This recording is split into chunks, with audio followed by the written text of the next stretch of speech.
Previous topic में इससे पहले हमने ये प्रॉपर्टीज़ पढ़े थे कि जब हम अप टू डाउन आते हैं तो ये प्रॉपर्टी इंक्रीज़ होते हैं। अभी हम पढ़ेंगे कि ये प्रॉपर्टी जब हम लेफ़्ट टू राइट जाते हैं पीरियड में तो यही प्रॉपर्टी डिक्रीज़ होते हैं।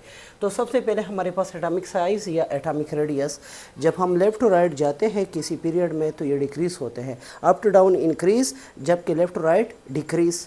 इस तरह हमारे पास है मेटालिक करेक्टर। मेटालिक करेक्टर हमेशा लेफ़्ट टू राइट डिक्रीज़ होते हैं जबकि अप टू डाउन वो इंक्रीज़ होते हैं। Left to right non metallic character वो इंक्रीज़ होते हैं। कैटाइन फॉर्मेशन भी अप टू डाउन इंक्रीज़ होता है जबकि लेफ़्ट टू राइट डिक्रीज़ होता है। हमारे पास जब हम जाते हैं लेफ़्ट राइट तो वहाँ पर एनाइन तेज़ी के साथ बनता है क्योंकि वहाँ पर नॉन मेटल होते हैं, इलेक्ट्रॉन तेज़ी के साथ वो गेन करते हैं। इस तरह हमारे पास शेल्डिंग इफेक्ट है या स्क्रीनिंग इफेक्ट है या इनर शेल इफेक्ट है। जब हम लेफ़्ट राइट जाते हैं तो हमारे पास ये कांस्टेंट होता है, कोई शेल ऐड नहीं होता। फॉर एग्जांपल सेकेंड पीरियड में सब में 2 शेल, थर्ड पीरियड में सिर्फ 3 एंड सो ऑन। इस तरह हमारे पास है रिएक्शन विद ऑक्सीजन। जब हम लेफ़्ट राइट जाते हैं तो ऑक्सीजन के साथ रिएक्शन वो भी इंक्रीज़ होता है। लेफ़्ट राइट भी इंक्रीज़ होता है, अप टू डाउन भी। ऑक्सीजन मतलब नॉन मेटल भी ऑक्सीजन के साथ बहुत तेज़ी के साथ रिएक्शन करते हैं, इस तरह मेटल भी।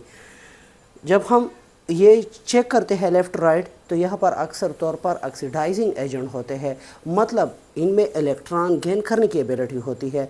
इन पर एनाइन बनता है, मतलब इस पर माइनस चार्ज आता है।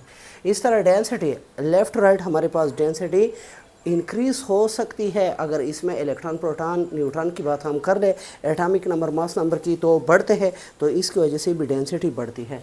इस तरह एटॉमिक नंबर मास नंबर वो भी लेफ़्ट राइट इंक्रीज़ होते हैं। इस तरह हमारे पास ग्रेविटी वो भी इंक्रीज़ होती है। जब डेंसिटी मास नंबर इंक्रीज़ होते हैं तो डेंसिटी भी इंक्रीज़ होती है। नंबर ऑफ़ शेल वो तो कांस्टेंट होते हैं। इलेक्ट्रिकल कंडक्टिविटी वो डिक्रीज़ होती है। हमारे पास लेफ़्ट में मेटल है जबकि नॉन मेटल में हमारे पास राइट में जो है वो नॉन मेटल है, दरमियान में मेटालाइट है।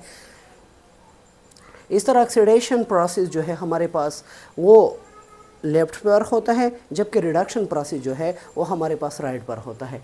बेसिक करेक्टर हमारे पास लेफ़्ट में होते हैं जबकि एसिडिक प्रॉपर्टी हमारे पास राइट में होते हैं।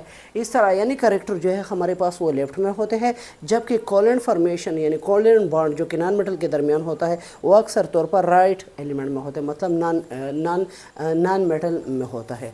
इस तरह सोल्युबिलिटी इन वाटर अक्सर तौर पर जब नॉन मेटल या नॉन मेटल ऑक्साइड वाटर में हल हो जाते हैं तो एसिड बनाते हैं, जबकि मेटल या मेटल ऑक्साइड वाटर में हल हो जाए तो बेस बनाते हैं। इस तरह हमारे पास जो लेफ़्ट साइड में है वो इलेक्ट्रोपॉजिटिव होते हैं जबकि राइट साइड में हमारे पास इलेक्ट्रोनेगेटिव होते हैं। ये पीरियोडिक टेबल के बारे में नॉलेज है।